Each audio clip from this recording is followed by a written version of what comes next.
Bienvenidos al informativo de Magnífica TV, dedicado a ofrecer las noticias más relevantes de la Iglesia.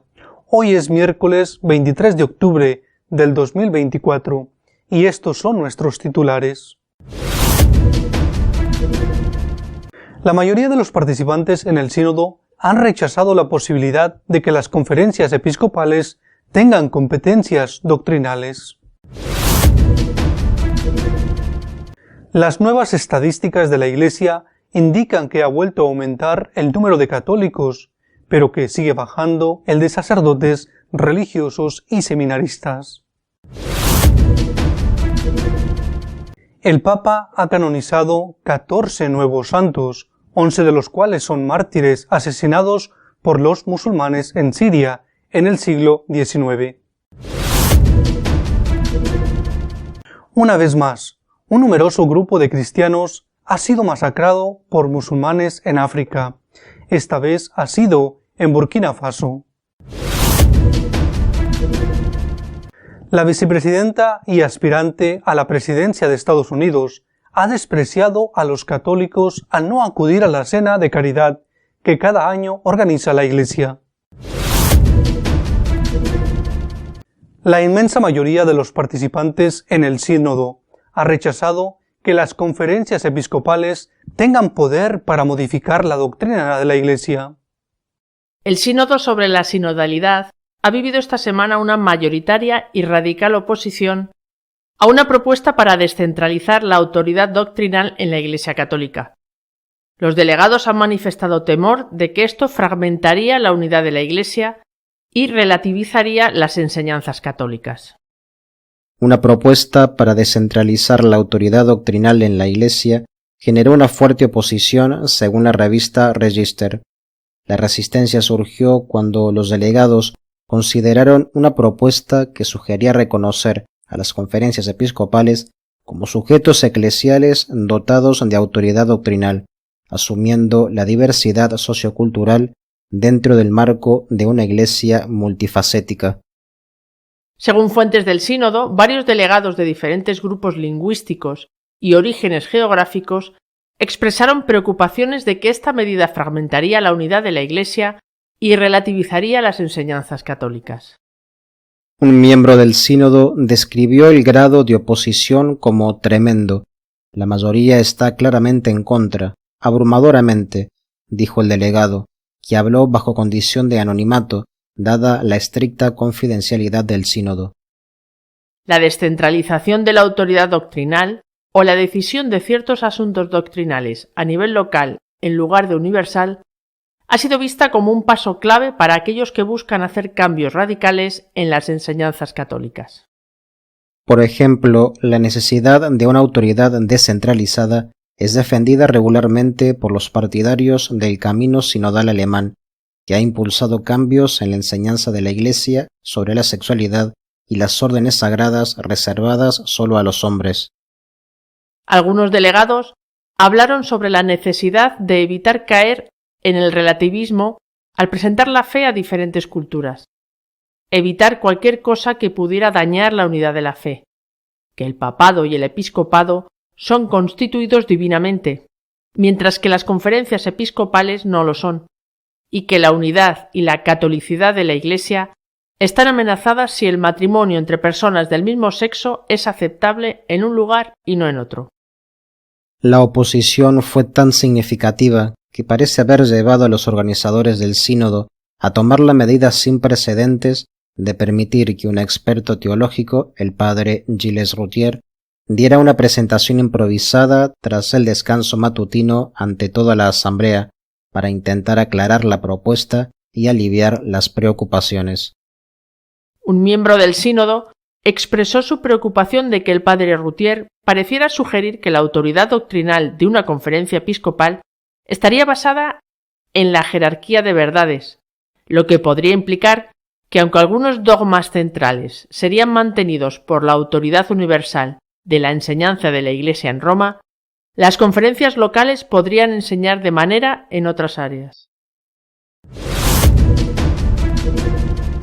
Los católicos siguen aumentando en el mundo, excepto en Europa, donde disminuyeron casi en 500.000. Bajan también los sacerdotes, religiosos y seminaristas.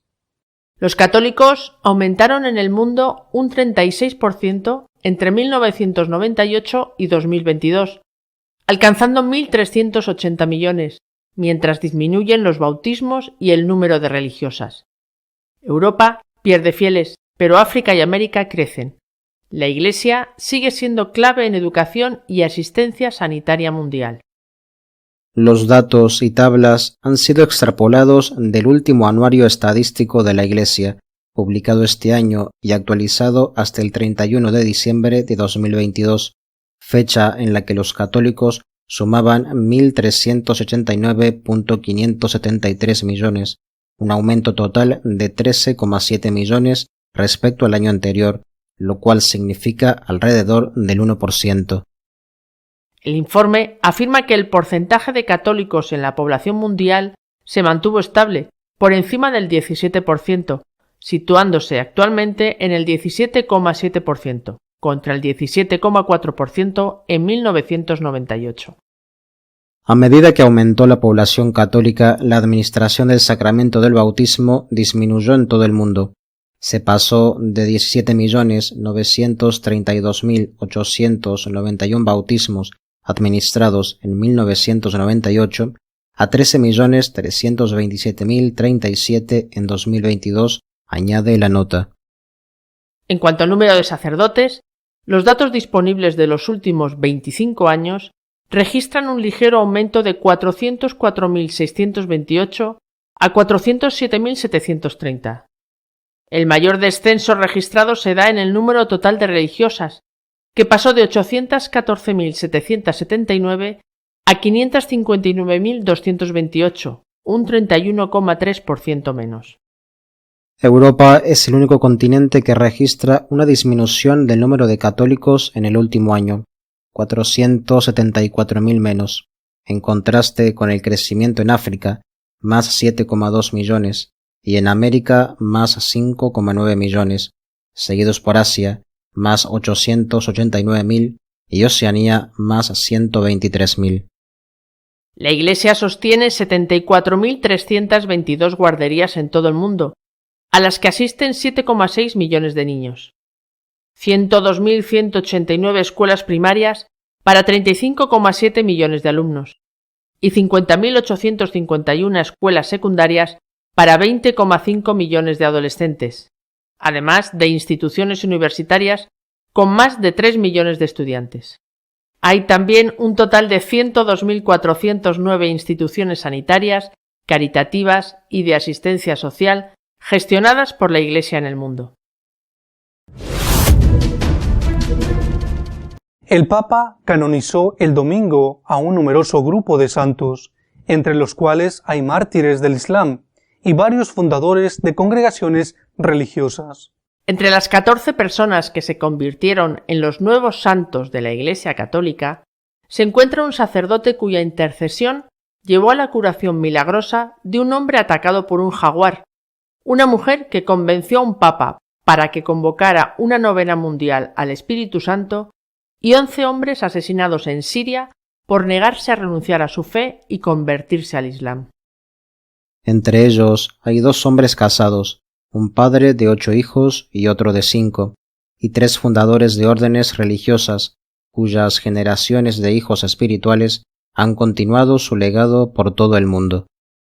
Conocida como la Apóstol del Espíritu Santo, Santa Elena Guerra ayudó a convencer al Papa León XIII para que exhortara a todos los católicos a rezar una novena al Espíritu Santo en preparación para Pentecostés en 1895. Guerra es la fundadora de las Oblatas del Espíritu Santo, una congregación de religiosas reconocida por la Iglesia en 1882, que continúa hoy en África, Asia, Europa y Norteamérica. San Giuseppe Alamano fue sacerdote diocesano en Italia toda su vida, pero dejó un legado global al fundar 2 órdenes misioneras, los misioneros de la Consolata y las misioneras de la Consolata, que han llevado el Evangelio a Kenia, Etiopía, Brasil, Taiwán, Mongolia y más de una veintena de países. Fue profundamente influenciado por la espiritualidad de los salesianos y de San Juan Bosco, quien fue su director espiritual, así como por el testimonio de su santo tío, San José Cafasso. La hermana canadiense Beata Marie Léonie Paradis fundó la Congregación de las Pequeñas Hermanas de la Sagrada Familia. La hermana canadiense Beata Marie Léonie Paradis fundó la Congregación de las Pequeñas Hermanas de la Sagrada Familia. Nacida Virginia Lodi en la región Acadia de Quebec, fundó su instituto en 1880 en New Brunswick, cuyo propósito era colaborar con la Congregación de Santa Cruz en su labor educativa. La Iglesia también contará con 11 nuevos mártires santos, asesinados por negarse a renunciar a su fe cristiana y convertirse al Islam. Los mártires de Damasco fueron asesinados por odio a la fe en la iglesia franciscana de San Pablo en Damasco, Siria, el 10 de julio de 1860. 8 de los mártires son frailes franciscanos, 6 sacerdotes y 2 religiosos profesos, todos misioneros de España, excepto el padre Engelbert Collan, quien era de Salzburgo, Austria. Los otros 3 son laicos que también murieron en el ataque a la iglesia franciscana esa noche: Francisco, Mooti y Rafael Masacbi, hermanos de una familia católica maronita. Su martirio tuvo lugar durante la persecución de cristianos por musulmanes y drusos chiitas en el Líbano y Siria en 1860, que dejó miles de víctimas. Tarde en la noche, extremistas entraron en el convento franciscano ubicado en el barrio cristiano de Bab Touma, San Pablo, en la ciudad vieja de Damasco, y los masacraron. África, esta vez en Burkina Faso, ha sido testigo de una numerosa matanza de católicos a mano de los musulmanes que arrasaron con Maní, una población de mayoría cristiana. Un nuevo atentado terrorista golpeó la ciudad de Mani, en la región oriental de Burkina Faso. El trágico balance de víctimas supera los 150 muertos, muchos de ellos cristianos. Mani cuenta con una importante comunidad católica, aunque también viven musulmanes en ella. Los musulmanes cortaron primero las redes móviles antes de asaltar el mercado local, donde mucha gente se había congregado después de la misa. Allí abrieron fuego, saquearon tiendas e incendiaron varios edificios, quemando vivas a algunas personas. Al día siguiente, regresaron para atacar al personal médico del hospital y asesinar a los numerosos heridos. 2 días después, los terroristas invadieron nuevamente Mani, asesinando a todos los hombres varones que pudieron encontrar. Muchas de las víctimas eran residentes de pueblos cercanos, que habían sido previamente expulsados por los terroristas y que se habían refugiado en Mani. En un mensaje, el obispo de la diócesis, Monseñor Malgo, califica el ataque de barbarie y expresa su sincera compasión por todas las familias en duelo. A finales de agosto, el país vivió en Barsalogó el peor ataque terrorista de su historia. A fecha de hoy se estima que fueron asesinados allí al menos 400 personas. Actualmente en Burkina Faso hay más de 2 millones de desplazados. La vicepresidenta y aspirante a la presidencia, Kamala Harris, ha despreciado a los católicos negándose a participar en la anual Cena de Caridad de la Iglesia. Todos los años la Iglesia Católica organiza una cena para recaudar fondos para sus obras de caridad. Es la conocida como Cena de Ali Smith. La tradición marca que en esa cena, cuando hay elecciones, participen siempre los 2 aspirantes a la presidencia. En esta ocasión, la candidata Kamala Harris declinó la invitación, alegando estar muy ocupada dando mítines. En cambio, el candidato Trump sí que estuvo presente y aprovechó para criticar el desplante que Harris ha hecho a los católicos al romper con una larga tradición.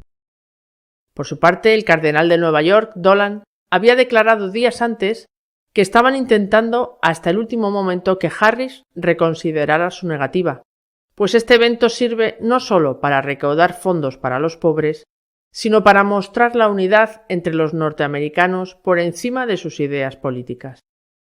Estamos decepcionados, dijo el cardenal Dolan.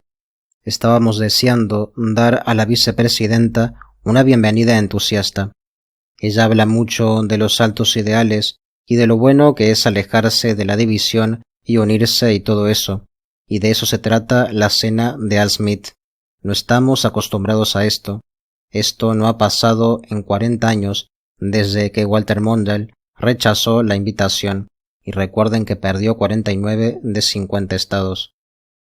Todo parece indicar que la aspirante Harris ha dado por perdido el voto católico y que prefiere dedicar su tiempo a convencer a los afroamericanos de que la apoyen, aunque también entre estos aumenta el rechazo hacia ella. Nuestro editorial de esta semana está dedicado a comentar el rechazo de la mayoría sinodal a la posibilidad de que las conferencias episcopales tengan competencias doctrinales. Está celebrándose en Roma, ya cercano a la conclusión, la segunda sesión del Sínodo sobre la sinodalidad. La primera tuvo lugar en octubre del año pasado y ahora la segunda y última.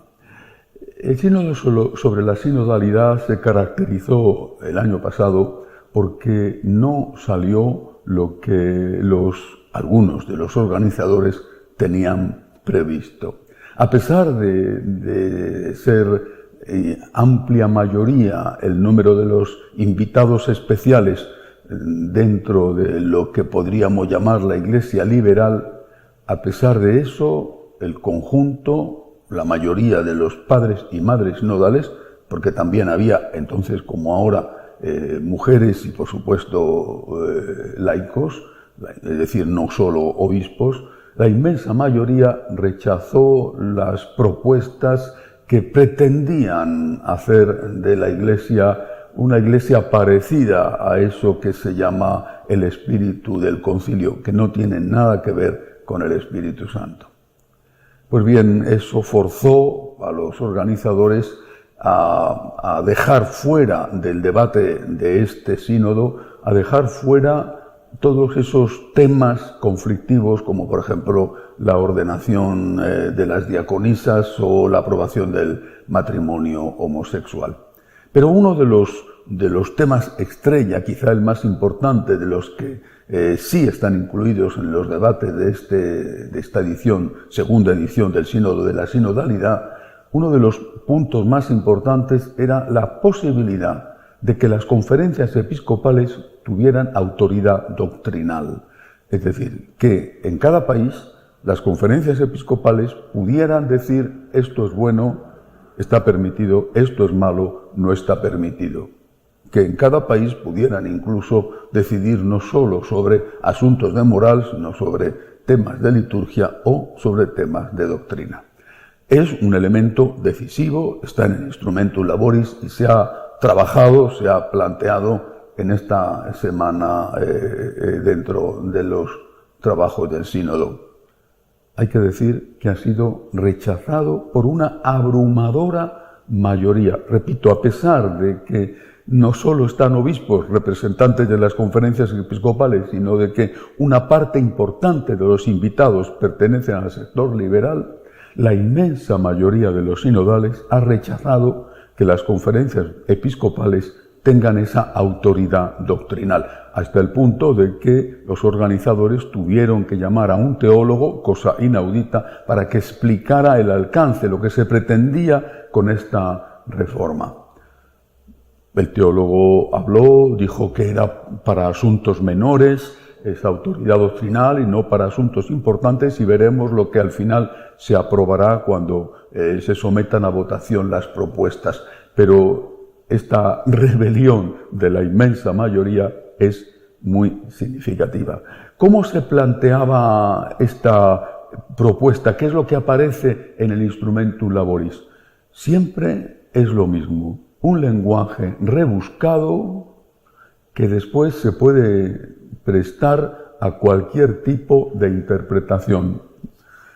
Las conferencias episcopales deben ser sujetos eclesiales dotados de autoridad doctrinal, asumiendo la diversidad sociocultural dentro del marco de una iglesia multifacética. Diversidad sociocultural dentro del marco de una iglesia multifacética. Se trata de complicar las cosas para que después cada uno pueda interpretarla como quiera. Pero eso significaría, hablando claramente, que en Alemania, por ejemplo, o en Bélgica, se acepta el matrimonio homosexual o se consideran las relaciones homosexuales como buenas y en África no. O que en Bélgica, que ha sido el sitio donde peor han tratado al Papa Francisco en todo su pontificado, que en Bélgica los médicos abortistas sean llamados ángeles del amor, mientras que el Papa y otros muchos les llaman directamente sicarios.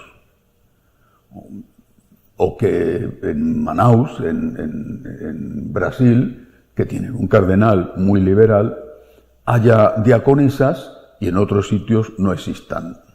Muchas han sido las voces que esta semana en el sínodo se han alzado para decir que eso rompería absolutamente la unidad de la Iglesia. Y entre esas voces ha destacado la del valiente y extraordinario arzobispo de Sydney, Monseñor Fisher. No digo que haya sido él el que ha liderado la reacción en contra de la ruptura de la doctrina dentro de la Iglesia, dejándola sometida a los intereses de las distintas partes del mundo, pero ciertamente él ha tenido una gran importancia. En una entrevista, este arzobispo australiano ha afirmado que era esencial que se mantuviera el depósito de la fe y la tradición apostólica, y que no imaginamos en la variedad de nuestra época que vamos a reinventar la fe o la Iglesia católica. De hecho, añade Fisher, esta unidad doctrinal es un tesoro inmenso que hemos recibido de generación en generación de nuestro Señor Jesucristo y hasta nuestros días pasando por los apóstoles. Y estamos aquí para transmitirlo fielmente a las próximas generaciones. Con estas palabras, Monseñor Fisher ha expresado el sentir de la inmensa mayoría de los que están participando en el sínodo. Si nosotros damos a las conferencias episcopales, han dicho, el poder de hacer reformas en la doctrina, en la moral o en la liturgia dentro del marco, como dicen, de una iglesia multifacética, hemos terminado con la unidad de la Iglesia. Y lo que hay que hacer, insiste Fisher, es transmitir fielmente el depósito íntegro de la fe a las siguientes generaciones. Aparte de rechazar esto, repito, veremos al final lo que sale en el informe que será elevado al Santo Padre, pero es que aparte de rechazar esto, a mí me parece muy positivo que más allá incluso de las intromisiones o aportaciones de los sinodales multifacéticos y multiculturales, la inmensa mayoría se mantenga claramente fiel a la doctrina de la Iglesia y a la enseñanza del Concilio Vaticano II, porque esto está claramente rechazado en los documentos del Concilio Vaticano II. Por eso, los que hablan del espíritu del concilio rechazan los documentos del Vaticano II y dicen que tienen que ser interpretados de otra manera. Pero es que también me parece positivo de cara a la celebración de un futuro cónclave, cuando el Señor quiera, que habrá que elegir un papa que suceda al papa actual, al Papa Francisco. Cuando Dios quiera, ese momento llegará. Nadie, absolutamente nadie, es eterno. Por tanto, cuando llegue el momento, ¿cómo estará la Iglesia en ese momento? ¿Cómo estará el colegio cardenalicio? Aparentemente, los liberales dentro del colegio de cardenales son la inmensa mayoría, aparentemente. Oyes hablar al cardenal de Manaus, por ejemplo, o al de Argelia, o al de Tokio, dices, esto está atado y bien atado, y vienen a la mente aquellas palabras que escribe Dante en la Divina Comedia, que coloca en la entrada del infierno: lasciati ogni speranza, dejad toda esperanza. Esto está atado y bien atado y no hay nada que hacer. Y sin embargo, el Espíritu Santo metió un buen gol en la primera sesión del Sínodo de la Sinodalidad, cuando se rechazaron algunos de los puntos más conflictivos, por ejemplo, el matrimonio entre los homosexuales o el sacerdocio de la mujer.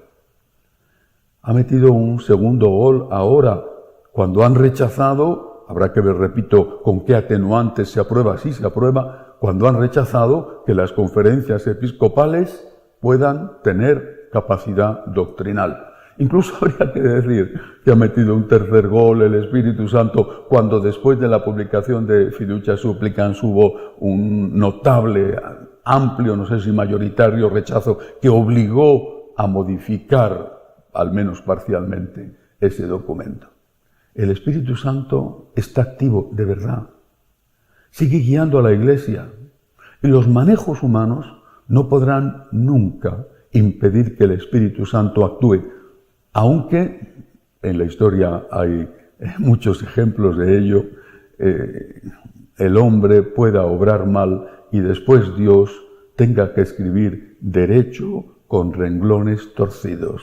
Si en esta situación, en este sínodo, con estos integrantes, con la buena cantidad de añadidos liberales, sin embargo, se han rechazado las cosas más significativas que esos liberales proponían, no tenemos por qué pensar que en el próximo cónclave, repito, cuando Dios quiera, no ocurrirá lo mismo. Quizá saldrá algo que para algunos no sea lo mejor, pero al menos confiamos en que el Espíritu Santo consiga que lo que salga no sea lo peor. El Espíritu Santo sigue guiando a la Iglesia. Esta es nuestra fe. Lo que está pasando en este momento en el Sínodo lo confirma. Esta es nuestra fe y esta es nuestra esperanza.